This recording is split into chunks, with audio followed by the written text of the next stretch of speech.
Hey guys, George and Christine here, coming to you with another hike, and as you might notice, it's snowing. It's what, January 16th, I believe. We are here at Liberty Reservoir, and just off of Deer Park Road. It's snowing pretty good. We actually know that the reason this is happening is because there is a massive blizzard coming up the coast. And so here we are. You know, why would we not start a hike that we've never done before at 3 in the afternoon in a blizzard? That seems like a great idea, doesn't it? We're not smart hikers, guys. Of course it's a great idea. I don't know if you've caught that yet. So here we're going to do the Piney Point Trail. It's 3.5 miles there and back, or out and back. What do you guys say? There and back? Out and back. Out and back, like the Bloomin' Onion. Round trip. So we're going to do that real quick. Not a very long hike, but as you can see, we're just in the beginning of what, at least in the Maryland area, people would consider blizzard conditions. How lovely that is. But it's beautiful out here. It's I don't know, it's probably in the 20s right now. It's not super cold, but it's not warm either. Let's go take a hike.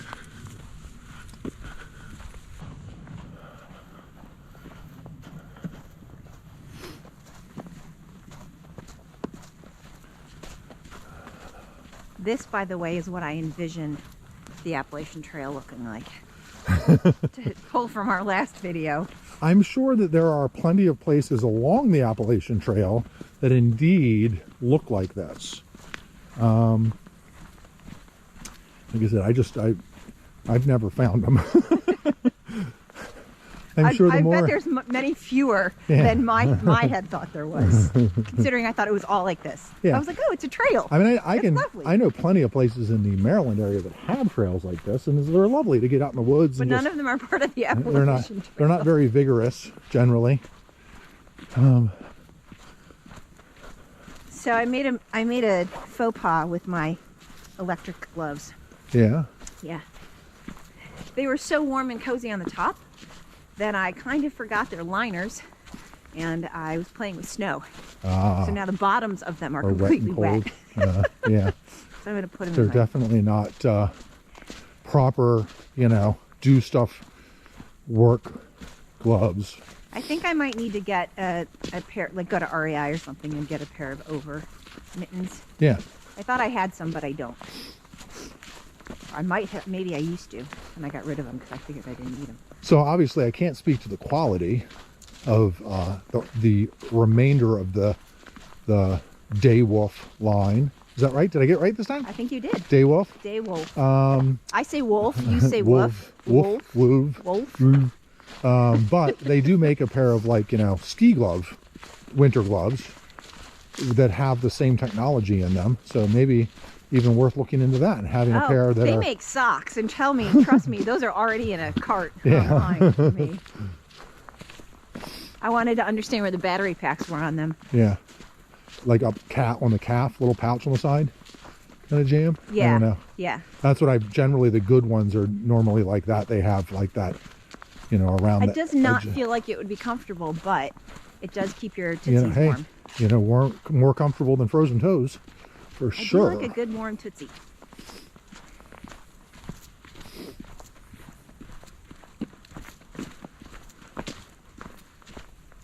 I had my first boss in Alaska actually had Raynaud's syndrome, and she had battery powered, like 9-volt batteries, socks and gloves and like everything. And she was a smoker, so I would give her a hard time because she would run outside with all of her battery powered stuff and smoke a cigarette. And I was like, if that has not convinced you to stop smoking, I'm willing to consider that an addiction. But Alaskan smokers very rarely smoke the whole cigarette. They do it in stages. So they smoke a half a cigarette and then they stamp it out and they bring it back in. They go back out and they smoke the second. That's what I learned. That was one of the things I learned being in Alaska. We should check out that path sometime. See what goes down there. Ooh, there's one that way too. Yeah.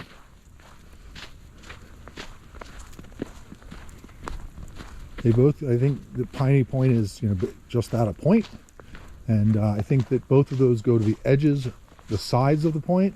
And this one goes to the tip of the point so that we hopefully will get a beautiful view of Pretty Boy Reservoir. Makes sense. I know that a lot of people... It's shaped kind of like the storm. Yeah. Possibly less penis-like. You should insert a picture of this storm. They've been making me, the pictures everyone's been sharing have been making me laugh. Because I'm a 8-year-old boy. I'm a child.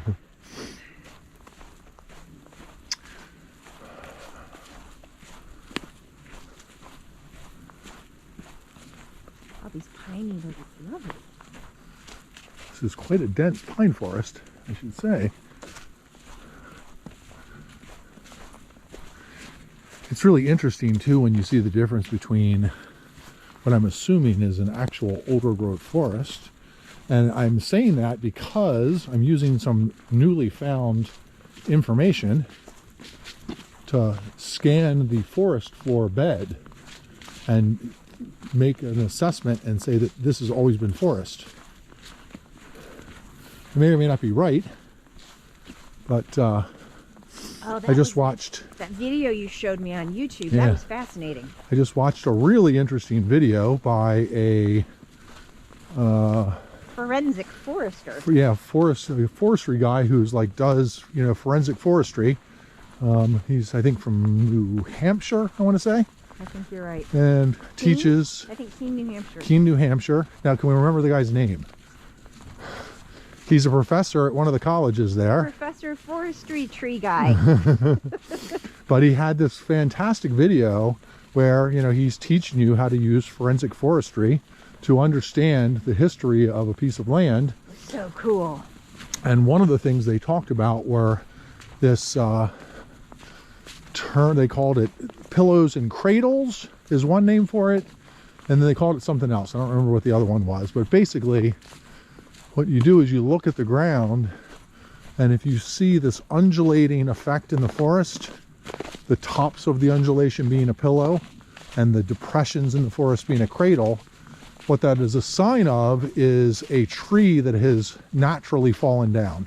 So if you can imagine a tree and it's got a root system in the ground and it gets pushed down somehow. Could have been blown just over. like this. So as an example, that crater, that area there would be, as I understand it, the cradle would be the cradle, and then this part becomes the pillow as it decays in the forest if it's left on its own, and that can take hundreds of years to happen. And when that appears on the forest floor, it can take literally thousands of years to dissipate. So when you see an old growth forest that has not been forested or was never a field or was never a agricultural use, you will see these natural undulations, which this forest appears to have for the most part. I can't see out of this path to see anything. Yeah. So, but if you ever go into a forest where it's just dead flat, that has almost inevitably been used in some type of agriculture at some point. Because they would go in and clear it and then level it. Yeah, so old agriculture, you needed to use a scythe. If you don't know what a scythe is, picture the Grim Reaper coming to get you, and that giant metal blade he carries, that's a scythe. Although I've always wondered why, just as a side note. I feel like it's, representing that it's your time to be cut down, harvested. Honestly, I do think that's what it is. Which path? I don't know. I guess we'll just keep going straight-ish.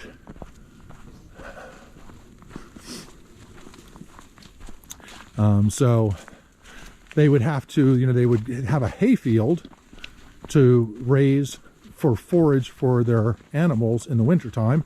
And once the hay had grown up, they would get out there with scythes and cut the hay down and bundle it for storage. And in order to use a scythe effectively, the ground must be flat. So when you see did say say that, didn't he? Yeah, when you see an area where there are trees, but the floor, you know, the forest floor is just dead flat, completely flat, it's more likely than not. I feel like this is the trail. Where's our squirrel friend? I hear him. Was that chirp, chirp, chirp? Yeah. I'm curious, is the new GoPro lens hydrophobic? Oh, there he is. There he is. Not exactly. Oh, I see him. There he is, going up the tree. I think he was saying, I'm not so happy with you interrupting me. All right, this is not perfectly hydrophobic. Let me wipe you off, camera lens. That was really cold. Yeah, Traveling a snow-covered dog. not the best call. A little cold up in there right now. You stepped over because you have a foot more clearance than I have. Anyway, so yeah, perfectly flat forest floor means that most probably that land was once in agriculture and leveled out by plows in order to do whatever they were doing, whether it be graze animals, grow food, or as they call them, haylots or hay fields, you know, growing grain or some kind of feed for animals. It's a dumb question. And I definitely think, I can't remember the guy's name. Now since you We'll don't have- definitely put the name in the video. Yeah, he was awesome. And we will also put a link in the video his video. to his video because it's super interesting. It really is fascinating. And now I want to go take classes and learn more. This is, again, dumb aha questions. So they used to have to be flat, but since we don't harvest by hand, is that part of the reason that you see like those gently rolling hills now? So Or is it just the norm? I do not claim, well, see, gently rolling is the 1,000-foot perspective. When you're standing on a gently rolling hill, it seems pretty flat. Gotcha. But that being said, I believe that the whole gently rolling hill thing is more about erosion control and keeping water in your aquifer and on your fields. So now, if you look a lot of times, you know, farms sort of best practice things sort of follow the lay of the land. But they're still going to flatten it out. Yeah, it's flat enough where you can get a machine across it, right? But the rolling part, creating valleys and mounds, keeps the water from flowing off really fast, keeps the wind from eroding the soil, allows... Oh, one down there. Lovely. Yeah.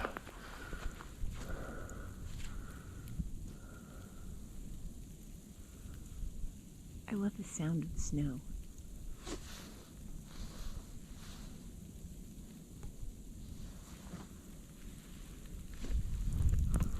Allows the water to be held in the aquifer, you know, seep into the ground, if you will.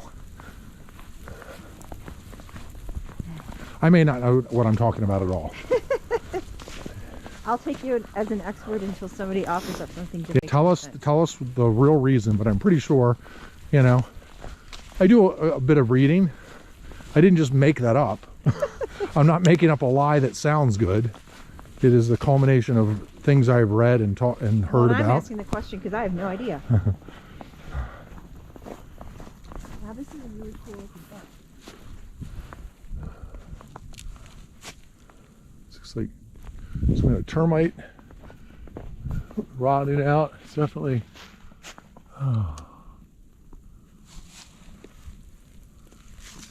Beautiful tree, though. I don't know what species of pine this is. I mean, it's obviously the same as all these other trees. Yeah, well, it's definitely from the bark. So one of the things he talks about in the video is about the kinds of trees that grow up and how you can tell their age. And I feel like this is one of those trees that they start off smooth. If you look, there's kinds that are smooth, and then as they get older, the bark starts to splinter off. I'm going to disagree. Yeah? Yeah. These are, oh, there goes some squirrels. These ones with this really chunky bark here are some sort of pine. I don't know what pine they are. I don't know if they're like a yellow pine or a northern white pine. Yes. Okay. I think that pretty quickly, I mean, when they're first born, when they first seed and spring up, I don't think that they're like that. Obviously, they're tiny little finger-sized twigs. But I think relatively quickly, if I'm not mistaken, pine trees look like that. Well, look what's under it.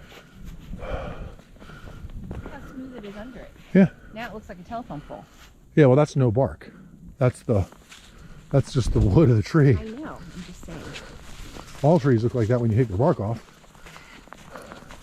But when you look over here and you see there's a grayish one, that's a different tree. Okay.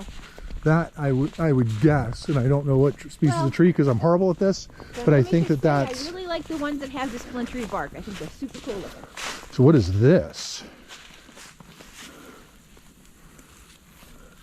That's a different tree. Probably a beech tree.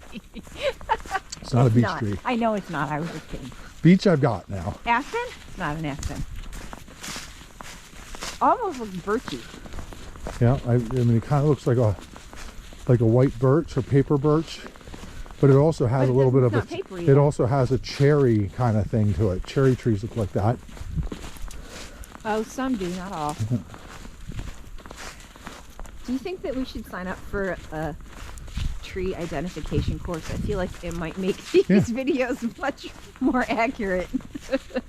I think the average person is probably like, I have no idea what tree that is either.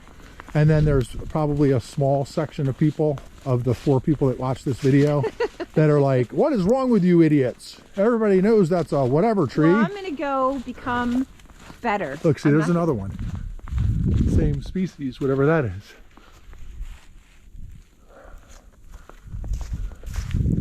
So there are a few of them. It's just not a single one.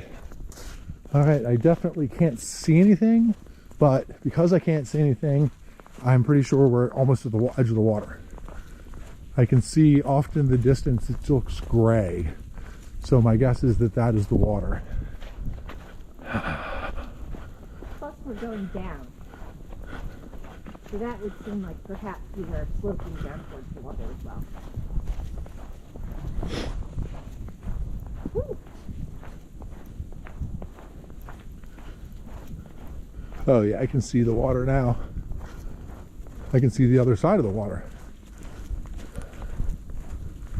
Lovely.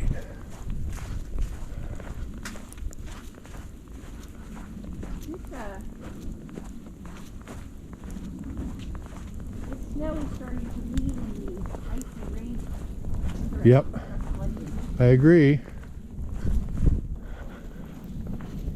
All right, so I think what we're going to do here is, because this is sort of the end of our out and back hike, is I'm going to grab, I think I've got something I can use to prop up the camera, and I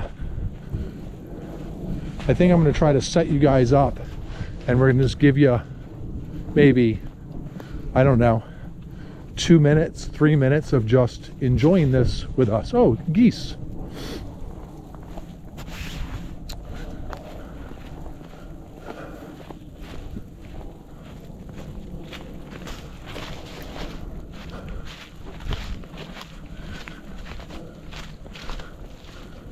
Here we are at the edge of Pretty Boy Reservoir.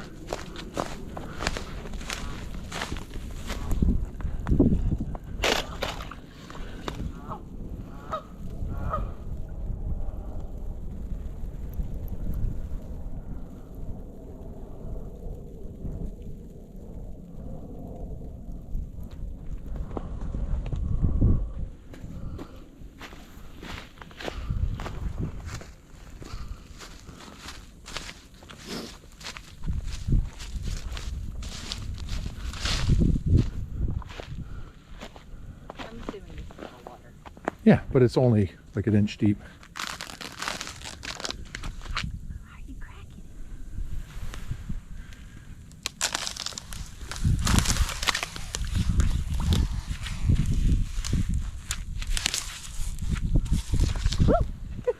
it? It's all well and good until Christine slips into the reservoir.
right, so we hiked down here to the end of Piney Point. We saw some geese. I hope you enjoyed that couple minutes of uninterrupted peace and serenity time with the snowstorm over the reservoir. And we found a fort somebody built, so Christine is helping. She's adding, she found a stick and she's like, this absolutely needs to be a portion of the fort. But I think she just broke it. I'm not sure. But pretty good. I mean, honestly, if you had to get out of the snow and the wind, somebody did a pretty decent job of keeping the one side of this. Do you want to try it out? Do you want to get in and just see how it fits you? Oh, it's perfectly Christine size. Yeah. Oh, I could lay down in here. Look at this. Look at how spacious this is. I could put my head at this end and my feet down there. I could put my head there and my feet out here. You have options. I do. Look how dry. There's like almost no snow. Yeah. All the way in. Again, someone did a really nice job here. But there's so many pine needles around here that I think that if you did a little bit of pine needle action on this side especially, this is where the wind's coming from, this would be pretty cozy. Yeah. All right, so shall we head back? Definitely. Now that I'm personally, look at this, I'm full of ice and snow. My hat is. Oh, that was a nice hike though. That was. It's a lovely It's kind of more of like a stroll. yeah, I'm not complaining because it's really flipping cold out it's right pretty now. chilly out. Oh my goodness, especially out at the point where the wind picks up. Yeah, and we've got a good like 15-mile-an-hour wind coming off the reservoir now. This, you can see the snow is going definitely sideways, so that definitely adds to the chilliness. It'll be interesting to see when we get back to the car what the actual temperature is out here right now. And because I don't like to wait, right here I'm going to post the temperature. I'm going to guess that it's 19 degrees. We'll see how well I did. Is that with or without wind chill? Without. I mean, my hands are, temperature? yep, I think it's 19 degrees. And then of course it's a pretty good wind blowing right now. I'm not even going to try because I just know it's cold. On the Christine meter, cold.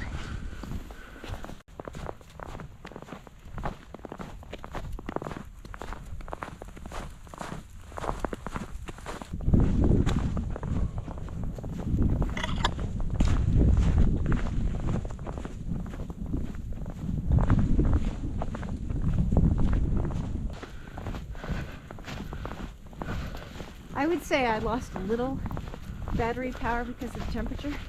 Yeah, absolutely. Especially if you're not keeping them tucked well up inside the jacket, you know. I mean, well, they're inside down, but I just think the standard temperature. Yeah. Because they were fully charged when I took them. But to be fair, we were also out in this weather for a good hour and a half prior to making this video. You doing your part? I'm doing my part. I found a mat down, so. Well, it's always nice to pack trash out when you can. And not to mention the fact that this is our drinking water supply. Yep. Let's keep stuff out of it.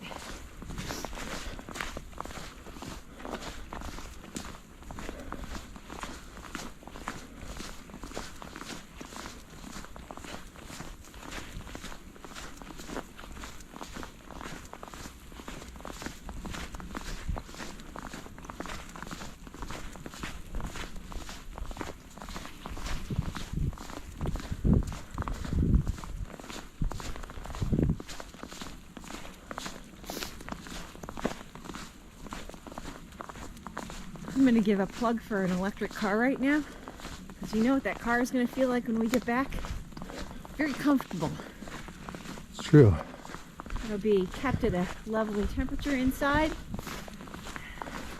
Not that I'm suggesting we do it, but I would imagine it could even preheat the seats if we wanted. Well, I was going to just suggest that one, I have it set up for freeze protection, so the car's actually set currently so that it only allows the interior of the car to get so cold. Because because I know, you know, we drove out here, we're driving home. There's no worry about conserving long-term battery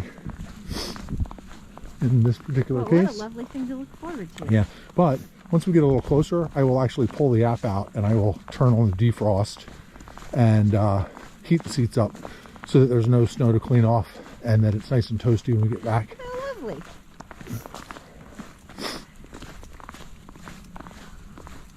No offense to any Toyota lovers out there, but I can tell you my Toyota won't do that.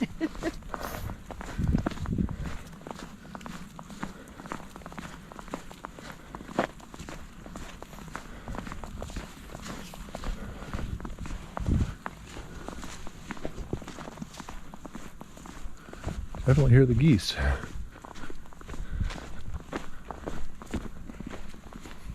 I wonder if the parts that are in the water stay warmer, because I would have thought they'd want to get out of the water if it was cold. But maybe they stay warmer being in the water. I mean, I don't know so much about geese as I know about ducks, but I know that ducks have like this really crazy oily substance in their feathers that makes them completely hydrophobic. So, but they're webby things, feet. And I don't know how that works. I don't know, like, you know, it would make sense because of sort of how they are as an animal, that wouldn't bother them, you know, like for whatever, however it works on a goose, that the foot leg, you know, part would be somewhat impervious to that. However, Mother Nature designed it. Yeah. Whether it be super thick skin that just doesn't have nerve endings in it, or has, you know, tons of blood vessels to keep the warmth in it. I don't know. I don't know if everyone else has figured this out yet, but I have what is affectionately known as insatiable curiosity, or the flip side, an annoying amount of totally meaningless questions about life. But I like learning things.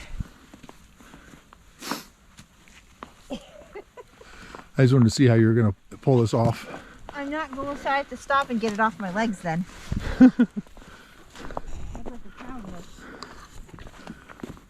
Ooh, again. Wow, that's cold. You just stepped over it, didn't you? Must be nice.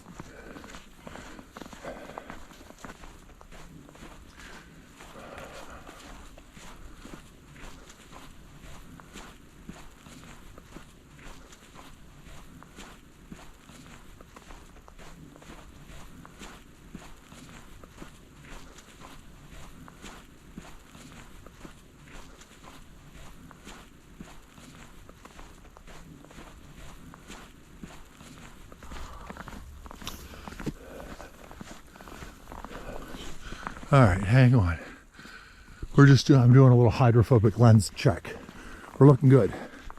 Because I'd rather them see my frosty mug for a second, looking at the lens, than watching the video and be like, God, I wish you would get that one bead of water off the middle of the frame. I will say, this new GoPro 10, pretty money. Cold weather performance is pretty good. I don't even have the new cold weather batteries, so they just came up with a new battery that has a new performance formulation that allows it to work better in cold weather.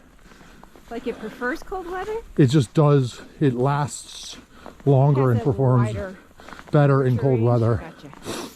Which I don't know if that means that it works worse in warm weather. I don't, seriously, I'm being serious. I don't know. See, these are the kinds of questions that go through my head. Well, There's always noise inside it. Because very specifically, the GoPro 9 and 10 had people that reported overheating issues under certain circumstances with them. So if that battery naturally runs hotter, then I could see where, like, if you do a lot of snowboarding stuff or hikes in blizzards, that you might want the white battery. Oh, interesting. That makes a lot. You know, but if you're doing a variety of things, like right now I'm using the blue battery, and I didn't even know they sold different batteries for it. well, they didn't up until now. Oh. Up until now, you got one flavor for whatever model it was, and that's what you got. I get it now. And they just came out with a new one that performs better in cold weather. Same price, just different battery chemistry. Science.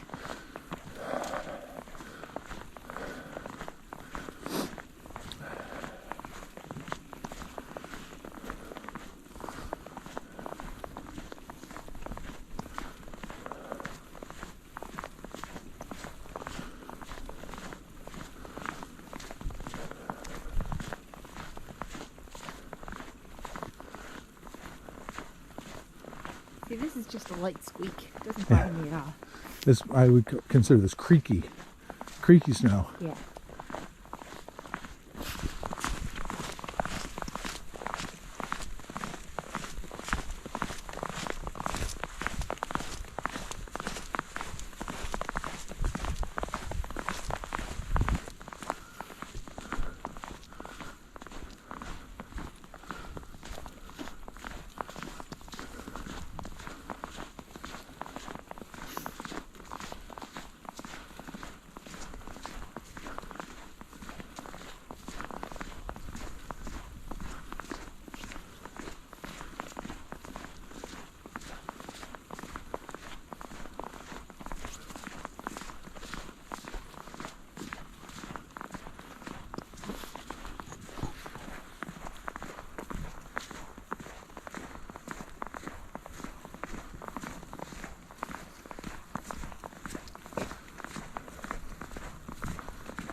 You know what just occurred to me? What's that? I could get a second set of batteries. Oh yeah. Actually, it's funny My because I was just looking at that, and I bookmarked the extra batteries page. Nice. 'Cause I was thinking that exact thing. Woohoo. That is it probable that we're going to be out in the cold and ice for more than 3 hours, 4 hours? Probably not, but you never know. Well, and these ones have really only lasted, I think, 2.5 or 3. Yeah. I mean, I think this is where. But okay, I also think if I had an overglove, Yeah. it would last longer. that's the science, right? So if you've got an overglove, if you've got a proper snow glove on over the liner, and now you can just use it at low power, then now it's a 6-hour battery, and then you have a second set in your pocket. So if you wind up being out for a long time, you just toss your other batteries in and you're good all day. Okay, so first move will not be to buy spare batteries. First move will be to look for overgloves.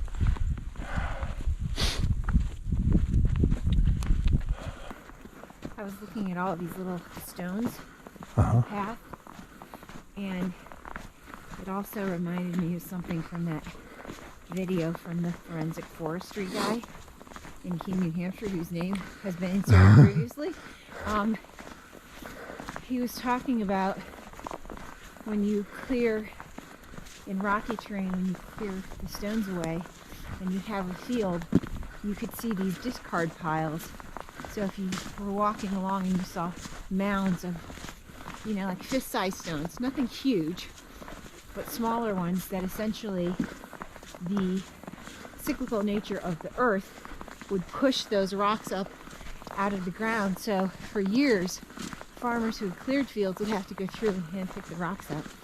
And I've been seeing a bunch of small rocks in the path, and I thought, I wonder if that's part of what's going on here too.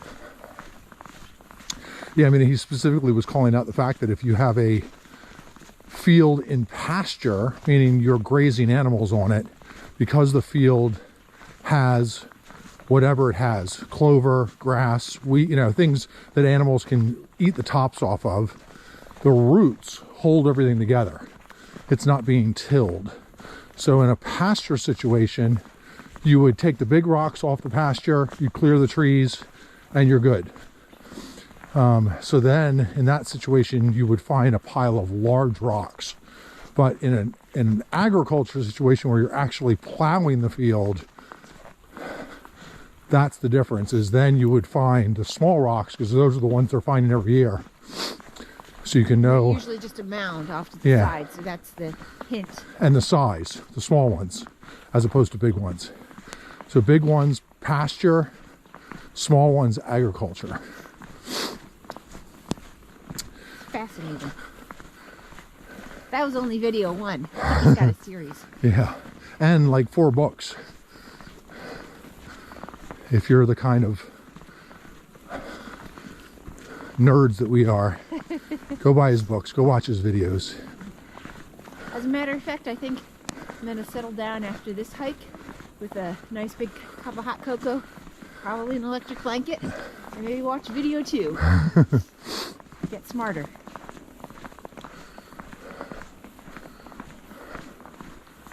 Speaking of which, we might need a hot cocoa supply.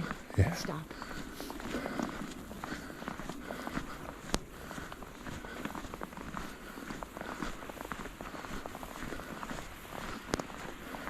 Oh, here, road. Yeah.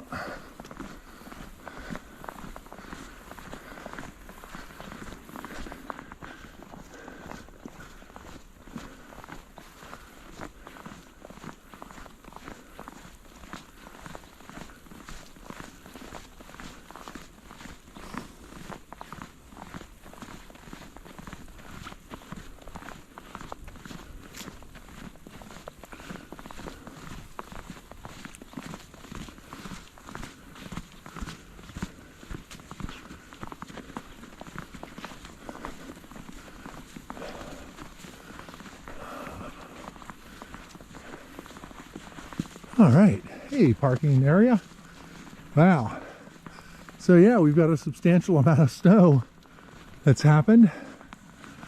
I did, while we were hiking, pull up on my app, and as you can hear, the car is already starting to defrost.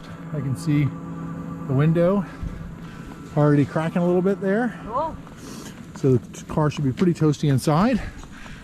So yeah, so this was icy. Yeah, black ice. This was the Piney Point Trail I think that's what at you the said. Pretty Boy Reservoir. Fantastic little there and back hike. It was. Pretty short, mostly flat, a little bit of up and down, but just very, maybe 20 feet of elevation change, undulating. Obviously, look at this. It almost feels like we're out here in the middle of nowhere. We're not. We're actually really, really close to a lot of areas in the county, like Owings Mills and Reisterstown and Finksburg. Finksburg, I think, is on the other side of this road. So that's it. Hope you enjoyed this hike. As a reminder, go ahead and like the video. Actually click the thumbs up button if you would, if you like the video. Feel free to subscribe. That will let you know theoretically when there's a new hike, but you should be looking for a hike from us probably once a week. Share the video with your friends.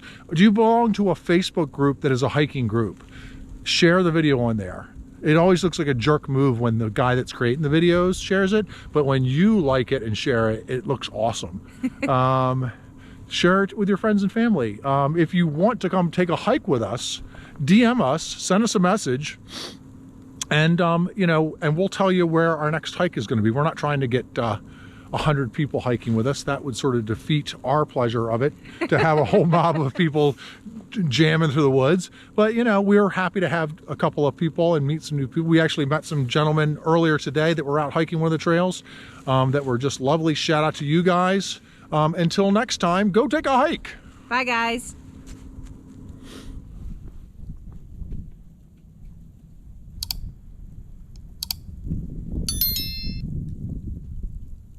Hey, go take a hike.